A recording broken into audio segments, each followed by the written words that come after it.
Ô Luísa, o Supremo Tribunal Federal tem mapeado os riscos e já adotou medidas de reforço à segurança para evitar que os atos de 8 de janeiro se repitam. Se repetiriam quando e onde? Como eventual prisão de Jair Bolsonaro?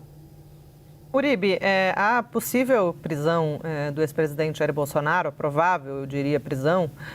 ela tem o poder de mobilizar, é claro, os apoiadores do ex-presidente. E tudo que o Supremo Tribunal Federal não quer é uma reedição dos atos de 8 de janeiro. Com a perspectiva bastante clara, pelo menos pelo que eu ouço nos bastidores do Supremo, por uma condenação, pela condenação do ex-presidente Jair Bolsonaro na ação penal da tentativa de golpe, isso tem sido levado em conta na hora de reforçar não só a segurança do prédio do tribunal, mas também a casa dos ministros, que está passando aí por varreduras, e também no ponto de vista cibernético, já tem ali um monitoramento da chamada Deep Web para ver esses fóruns aí obscuros, o que podem estar planejando contra o Supremo Tribunal Federal. Um novo receio que surgiu, Uribe,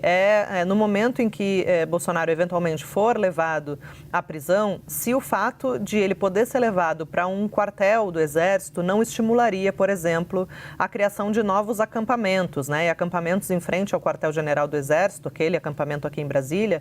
foi o ponto de partida, digamos assim, literalmente o QG, dos apoiadores do ex-presidente, antes de se deslocarem para a esplanada dos ministérios e darem início a toda a invasão e depredação que a gente viu naquelas cenas lamentáveis de 8 de janeiro de 2023, em que o prédio do Supremo, entre os três ali da Praça dos Três Poderes, foi o mais atingido e foi o mais danificado, até porque os ministros do Supremo e a Corte, de uma forma geral, eram alvos constantes ali dos ataques do ex-presidente Jair Bolsonaro e da sua base de apoio. Então, o Supremo tem feito uma análise de risco constante para ir recalculando a rota dessa segurança, à medida em que essas questões forem avançando. É claro que o julgamento vai começar na terça-feira, como disse o Eli Jonas, tem 5 sessões pela frente, então é terça, quarta, depois terça e quarta de novo e sexta da outra semana. No meio desse julgamento, ainda tem o 7 de setembro, que é uma data que historicamente inflama ali o bolsonarismo, 2021 e 2022 foram episódios considerados até traumáticos ali para alguns ministros do Supremo. O ministro Luiz Fux era presidente da Corte na época e se lembra muito bem, já disse isso publicamente, que na véspera do 7 de setembro de 2021 foi um momento muito tenso em que os manifestantes, conseguiram furar um bloqueio da Polícia Militar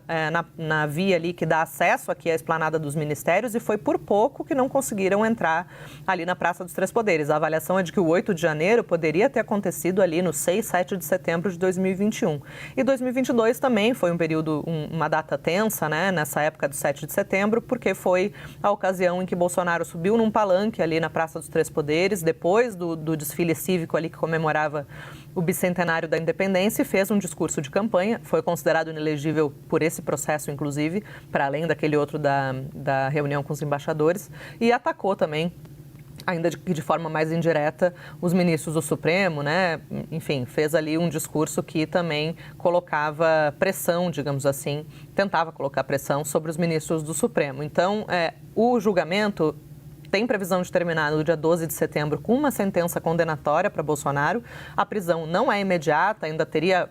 a defesa ainda teria direito a alguns recursos, e aí só depois de negar esses recursos é que poderia